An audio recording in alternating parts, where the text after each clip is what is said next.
Hey everyone, RogueGold here, and today I just wrapped up Season 9's Manhunt and story live on stream. Thank you all very much to anybody who tuned in and joined me. And so what I wanted to do was, because this has been such a spectacular season in my opinion, I wanted to do this video talking about the season as a whole, kind of explaining its pretty insane ending and giving my own theories and predictions about where the rest of Year 4 story may end up going. I'm probably going to release this the day after the Manhunt has gone live, and so, in case this is not obvious, major spoilers are to follow. If you do not want to know what is going on with the current story, if you haven't gotten a chance to play the final mission, whatever it may be, we're going to talk about absolutely everything that is in the game right now. So if you have not done that yet, or you don't want to know, then I advise clicking off the video. That includes the background gameplay. I'm probably going to include the final mission in there, so just be warned that is coming. But without further ado, let's get into it. So to start off, we have to acknowledge Season 9 is easily the best season that we've ever seen in the Division 2. You know, I was a fan of a lot of the previous seasons we got. I know not everybody was, but especially like Season 3, I really enjoyed what that did. But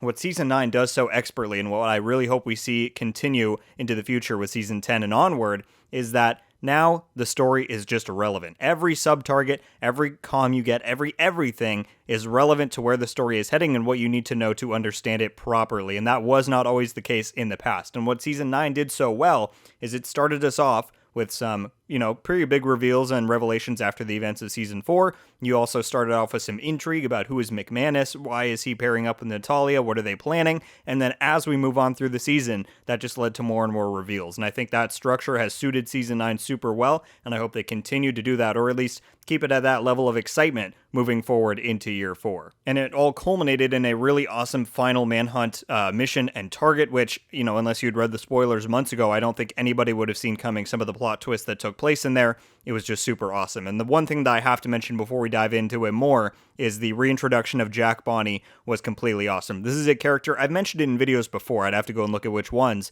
but was not supposed to be, but he was teased so much in Year 1, right? He was a part of Schaefer's original BTSU unit, along with the likes of Wyvern, Galveston, some of those other figures, Elijah Sumner, and he just never popped up. He wasn't in any of the Invaded missions, he wasn't in any of the DLC missions, any of the episodes, and so to finally have Jack Bonney re-enter the picture in this mission and the role that he played as a hunter in training, it was just completely awesome to see, and I was super glad that that's what we ended up getting.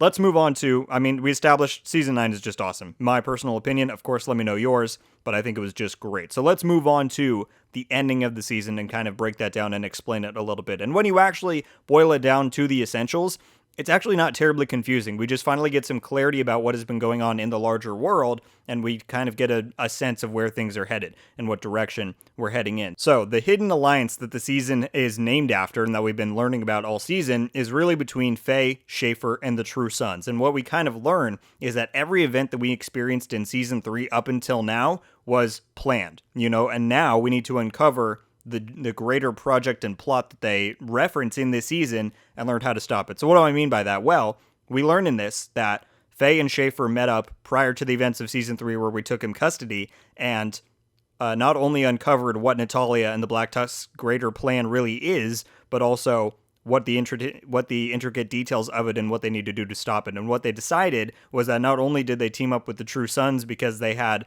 similar motivations, and I'll talk about that in a minute, but Schaefer had been getting lied to by Natalia, or at least not told what their true plans and intentions were, and because he's so much of a patriot, he decided, that's not what I'm going to do. So, you hear in these comms, they plan out that he's going to put himself up as bait. Back in the events of Season 3, it was all planned that we were going to show up and take him custody, and then we would later have him as an ally and a key to be able to tell us some of the information that we need to know and how to stop the coming threat. And then Faye was going to go after Ellis, and she said very clearly to Schaefer, do not break my cover. Do not tell them that I'm secretly doing this for the right reasons. And so I don't know if she intended to die or if that was just an unfortunate consequence of her actions, but she wanted to go in there with us not knowing what was going on, and that is what happened. And so we now know kind of the full context of Season 4, Season 3, why everything has happened up until now, and really now we can focus on what's coming and the threat and how we're going to stop it. So I really love that, and that is basically the essentials of Season 9's ending, but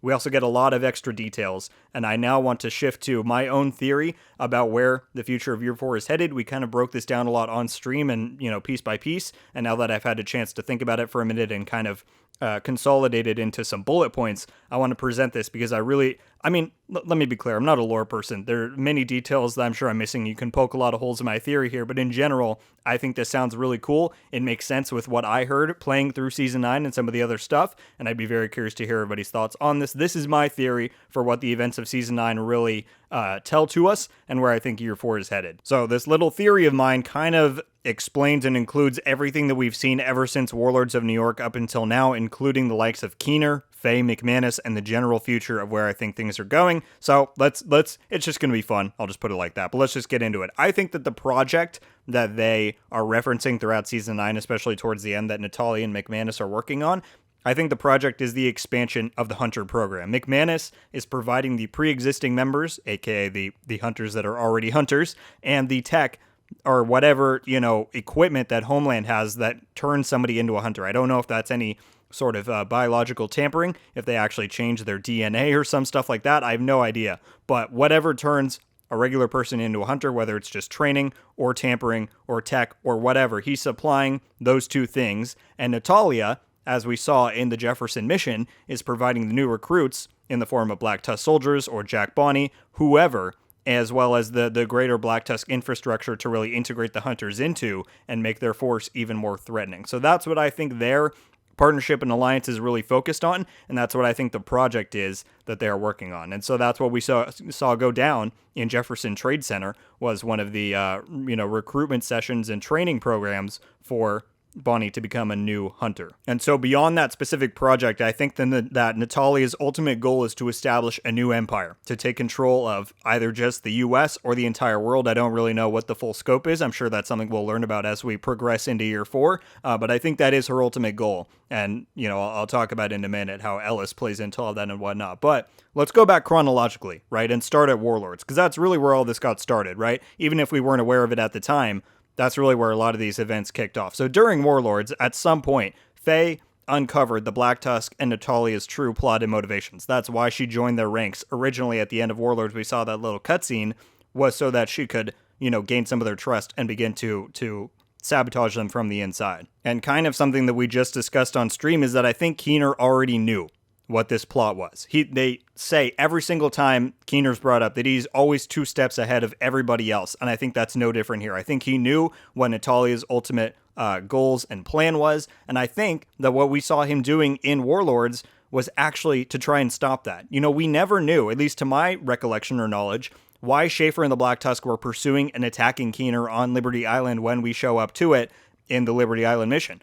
right? They just say, they send so many forces. They send drones. They send a Razorback, as many things as possible to try and shut down Keener, and it's not really explained why that is. I think that Natalia ordered it, but she didn't actually tell Schaefer why Keener was such a big threat to the Black Tusk's operation and organization, because it was classified, because she didn't actually want to let him in on what her true goals and motivations are, and that's why later Faye is able to turn him. But anyway, I don't think Keener was just blowing up New York for no reason, which is kind of what that mission implies to a degree. You can look at the subtext and think there is a greater motivation, but it's never really explored.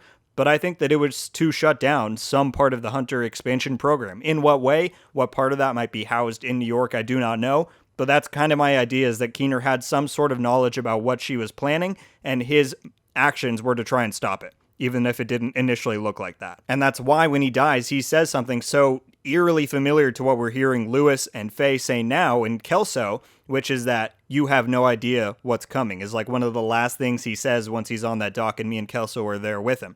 So that also explains then why Faye would say later on in her, manhunt mission at Camp White Oak, she says when you go to fight her, I'll bury you just like I buried Keener. Keener wasn't a friend or an ally to her or the division, but pursuing the same threat. Right, Keener doesn't want another organization of power to come into place like the division was. He hates that type of structure. He hates the division for what they did to him back during the first wave. And the Black Tusk, setting up some kind of empire in the U.S. with hunters in charge, that's just going to create the same type of dilemma, at least for him personally. So that's why he has motivation to take them down. But that doesn't mean that he's friends with the division, but they have a common enemy. Right? And so I think that's what Faye meant when she says, I'll bury you just like I buried Keener. And that would then also explain why Keener is so angered and frustrated when we shut down his plot. It's because he knows what's coming, and we didn't back then. So after Warlords, then, Faye begins to plot on how to actually stop Natalia and McManus. She targets people who she knows will want to stop them. Schaefer has been lied to this entire time, and he is a patriot. I mean, he said that himself. Other people say that. He wants what's best for the country, and he believes that that is what the Black Tusk is doing, except Natalia isn't actually telling him the full story about what she is actually trying to accomplish. And so we hear in Season 9's comms, he and Faye eventually meet up, and once he sees what is actually being planned and what's coming, he doesn't want Russia to take over, or, whatever part of the Black Tusk we don't know about, the Shadow Organization, to just set up a new regime. And so that turns him. He becomes, all of a sudden, he becomes a spy. And similarly, we see Faye set up meetings with Xander and the True Sons. They don't want another major controlling faction to take place. They even say in Season 9 that they want to move their operation and their ideology nationwide. And if the Black Tusk are trying to create more hunters, get nukes, just have ultimate power over the world, that puts an extreme hindrance on what they're trying to do. So they don't want that either, clearly. And so the same with Keener. Neither the True Sons or Schaefer are necessarily our friends, but they're absolutely allies, because none of our three parties, the True Sons, Schaefer, or the Division, want what the Black Tusk are planning. And so now we're all allies to try and stop them. Furthermore, somewhere around this time, she realizes that Ellis is a really big loose end. More hunters are scary, but nukes are even worse. And so they set up this elaborate plan, as we hear her and Schaefer discussing. She goes out to eliminate Ellis, Schaefer goes into our custody, and she makes sure to say, "You're not going to break my cover when I do this." And I mentioned that earlier, but that's why Season 4 went down the way that it did, because she wanted to ensure that nobody really knew why she was there, because there then was no threat of her being compromised. And so then at that point, once they do those things, the True Sons begin to mobilize to do what they can to slow the Black Tusk's progress. At least that's what I've taken from their comms so far. I think we're still going to learn more about that as we go into Season 10. But yeah, that's really the major parties of this new plot against the Black Tusk are all making their moves to do what they can to try and stop this project. And so moving forward, I think the major questions that at least I want answered, into Season 10 and 11 are, what does the hunter program actually do to somebody? Like, what was Jack Bonney going to have done to him if that hunter had approved of his exercise at Jefferson to be initiated into the hunter program?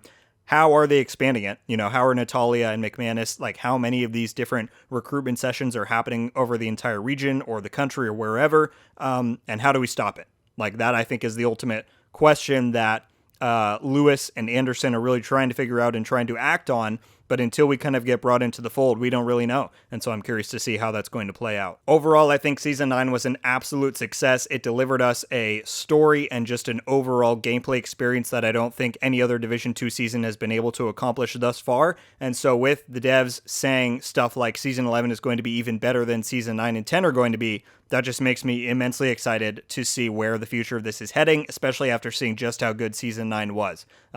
And yeah, I was really pleased with Hidden Alliance, and I'm really happy that Year 4 is off to such a great start in this regard. Thank you all so much for watching. Leave a like if you enjoyed this video, and be sure to subscribe with notifications on to be updated every time I upload. Let me know your thoughts about absolutely everything. What did you think about Season 9 as a whole? What do you think about Massive's new storytelling deliverance across the board? I really hope we see some of these trends continued into Season 10 and 11, because Season 9 was absolutely great in my opinion. And lastly, what do you think about my theory for where things are headed in the future? Whatever you think about that or anything else, be sure to let me know down below, as I will be super curious to hear. But also, let me know your own predictions and theories about where the story is headed. Obviously, I know mine is not the right one, and I think a lot of people are going to have a lot of different ideas about where things could end up. But I know I'm very excited to find out where it is going to be several months down the road when we are into Season 10, 11, and onward. It's an exciting time, and I'm excited to see where we end up. I believe that's just about going to do it for today, everybody. Once again, thank you all so much for watching. I hope you have a wonderful day, and until the next one, guys, RogueGold,